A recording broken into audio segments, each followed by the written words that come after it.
What's going on, everybody?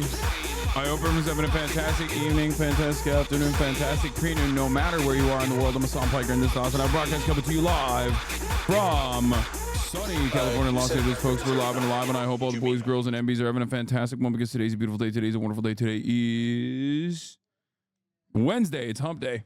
But folks, this is the part of the broadcast where I tell you about my personal news about what's going on in the world of Hassan and Piker in between the time period where I press the stop streaming button and press the start streaming button. And let me tell you, ladies and gentlemen, boys, girls, and MBs, let me tell you what has happened. Last night, a lot of people exited the broadcast when I started playing video games because they have absolutely zero interest in video games at all. So they just kind of bail. They kind of leave immediately, right? As soon as I start playing video games, but it's their fucking mistake. Let me tell you why.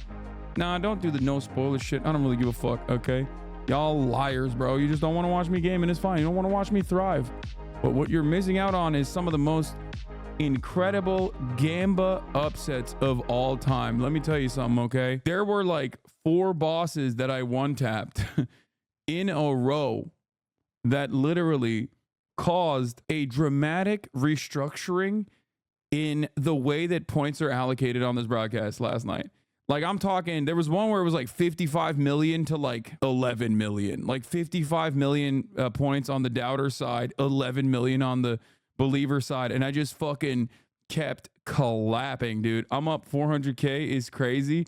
Yeah. Not because of video games, but because this video game was made by fucking assholes. Sad to see you not giving a shit about it.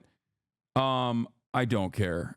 I literally don't care. I'm a feminist. My religion forbids me from watching Wukong. I've never even investigated like what the Wukong developers said about women. It's ironic because like the fucking Wukong story is like there's an entire space where like, you know, women have a no men zone and shit. Like the story itself is not exactly anti-feminist. Did they actually say something or something like, or did this like completely get out of hand, lost in the translation type shit? You know what I mean? Anyway, I don't really care. Even if they were like no women allowed, like no women are allowed to play my game, I would still play it. Like because well, 1, I'm not a woman, and 2, I'm a misogynist, and 3, the game is good. Game of the year contender. I don't know if it's a game of the year contender, but I will say it is it is the most dialed in 8.9 out of 10 game I've played so far. Does that make sense? Like, it is so perfect. Like, I don't know if it's game of the year, right? But it is so perfect. Like, it's phenomenal. It's fun. It's constant cinema. It's constant kino. It's constant fucking combat. Great boss battles. One thing I will say, you know, this is a criticism that I've seen from a lot of people saying like, oh, it's the Spam X simulator. I would say that the combat mechanics are nowhere near as expansive as From Software games are in terms of like all of the million different things you can do. Like, it's a little shallow in comparison to like the complicated mechanics that you can get out of From Software games. But like, I mean, I would say that is better than God of War. I like it more than God of War. I think God of War focuses too much on like, watching God of War feels too much like a AAA Marvel title. Playing Wukong is like watching RRR. Does that make sense? God of War has the feeling of a very well put together Marvel AAA title, right? Not like one of the shitty ones, like a good one. Wukong, on the other hand, is like watching RRR, where the fighting is like insane. It's very anime. It's got like a feeling of passion that I think is missing from a lot of Western productions in that in that similar vein. Yeah, it's just indulgent fun. Yes, better than God of War. You're smoking crack, dog. No, I like it more than God of War. I will say that. And it could be because, I don't know, God of War fighting comes across as a little repetitive. Whereas Wukong, it hasn't made me feel that way yet. Wait, I'm talking about Ragnarok for the record. I'm not talking about the 2018 version of God of War. I was talking about Ragnarok for the most part. I would say Shadow of Erdtree clears Wukong. I mean, I think like Elden Ring is still better, and Shadow of Erdtree is still better than Wukong overall. But I'm a dick rider. Like, you will never get me to. Like, I will always tell you, you know, fucking From Software games are just peak. Like, replaying Elden Ring has made me recognize that it is just like the best game. Like, I think Elden Ring, the base game, might be the best game ever made. The most complete game. It's peak. An absolute fucking masterpiece. Anyway, it was great. It's a great game. I'm really enjoying it. So I'll tell you that much. Okay. I'm really fucking enjoying it. I'm enjoying it a lot. I'm really enjoying it, possibly because I'm you know, a hater of women, all things women. Is every new game these days a Demon Souls reskin? I don't know about that, but I wouldn't hate it until they like farm it too hard and it gets fucking annoying. You know, there's a lot of copycats out there. The industry does have a tendency to fall into metas, and right now the meta is absolutely From Software style games. Have you played Sekiro, or will you play it? Yes. I still maintain the position that Sekiro is the hardest From Software game due to a couple different mechanics that you can utilize in other From Software games, whereas in Sekiro you cannot. And I think that other speedrunners also agree with me on this as well. I love Sekiro. It's incredible. It is a different From Software games, more of a rhythm game. Other speedrunners, sorry, I meant like speedrunners I've talked to. I don't know what. Guys, ESL, give me a break. ESL, you know I'm not a fucking speedrunner. Sometimes I say things wrong, okay? It's okay. It's going to be all right. Brother, you are perfectly fluent. I don't think claiming ESL is the strongest defense you can use. Yeah, I am perfectly fluent, but English is still my second language. And having said that, I do sometimes have issues with certain words. Like, that doesn't change the reality. That's so funny, because that's so funny to be like, yeah, dude, sorry, doesn't count. You know what I mean? Do Turkish speakers say you have an American accent when you speak Turkish? No, but I will say my Turkish has gotten significantly worse over the years. Like, because the more, like, the less I speak Turkish, the worse it's gotten. For sometimes if I want to talk about something complex, specifically politics in Turkish with my dad, I have a hard time. I recognize that, and it frustrates me a little bit. You have to remember though, for the first 18 years of my life, I grew up in Turkey, lived in Turkey, spoke Turkish exclusively almost.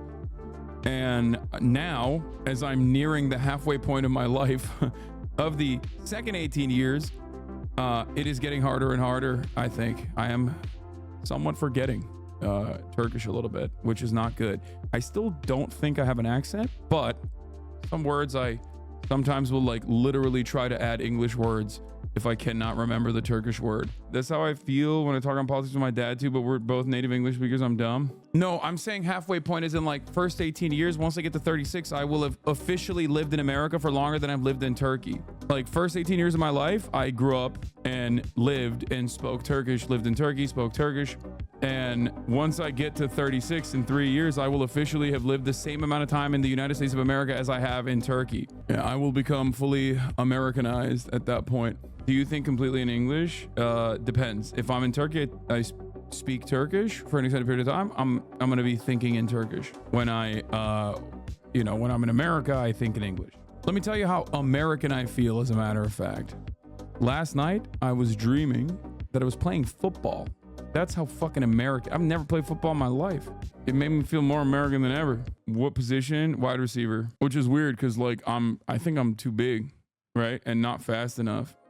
Nowhere near explosive enough to play wide receiver, but like I got a tight end build, or at least that's what people tell me. I don't really know enough about football to understand that. It's insane that we used to be stuck with Biden. It's insane how right I was and how wrong everyone was, and how I'm still right, but we've seemingly forgotten. That's what's insane about it. It's also insane that they are not like riding the popular momentum that they literally are experiencing currently. And it's wild to me. It is wild to me, genuinely wild to me, that they are not like, they're like, no, we got too much enthusiasm. We're good. Let's just cut across it. Let's just cut across that enthusiasm as best as possible. What's important is that we give Hasan credit. No, honestly, what's important? I don't give a fuck, dude. You think I have any fucking ambition to be recognized by the Democratic Party? Fuck no. I just want him to do the right things. Okay. It's the same principle behind like whenever you guys come in here and you're like, yo, did you hear this quote? It's almost identical to like a Hasan Abi quote, a Hasan Abi statement. And I always say like, yeah, that's why I say these things. Okay. I say these things so that people repeat them. They don't have to give me credit or anything like that. I don't necessarily care. I just want good things to happen and I want bad things to not happen. I'm a very simple guy. That's basically it for me. Okay. I don't give a shit. You could literally, the Democratic Party could be incredibly antagonistic to me all day, every day. But as long as they're doing the right things, as long as they are doing things that I would like for them to do, then I'm happy. The only reason why I bring up how right I was and how wrong other people were is because a lot of people try to fucking come in here and check me. And a lot of people try to come in here and act like I'm not, you know, I don't know what the fuck I'm talking about. I hope you guys enjoyed that. I'm doing a podcast with real Donald Trump soon. Let me know if you have any suggestions on questions and topic suggestions.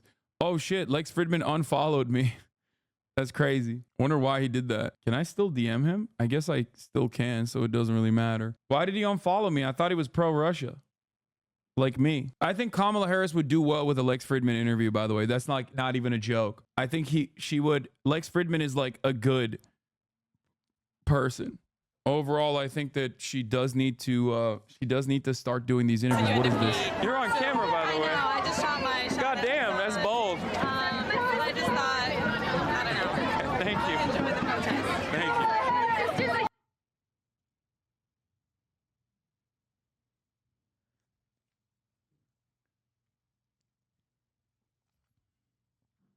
Is she gonna talk shit?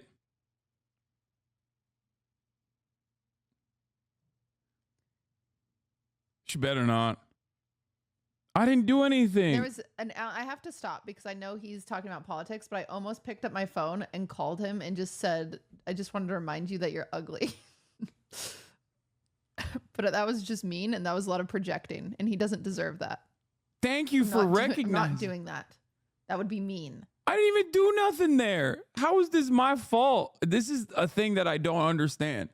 These things happen and then people immediately react as though like I am responsible for it. This happened with another reactant, with another video that she reacted to where it was like, I think it was like Extra Emily and another girl talking about how the other girl thought that I was hot or something. And she was mad at me for it. It's like, I didn't do that. Oh my God, Cutie reacted to my chipmunk voice. Uh-oh.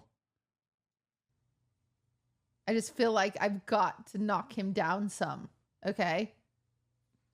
It's crazy. Why, when people get treated nicely, do I want to be mean? Yeah, I don't know why she wants to humble me at all times. You know what I mean? I promise I'm not like, I don't have like a big head, both literally and figuratively. Okay. Is there an issue? Oh, okay.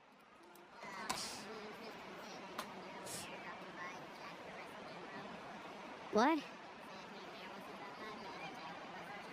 I mean, sure.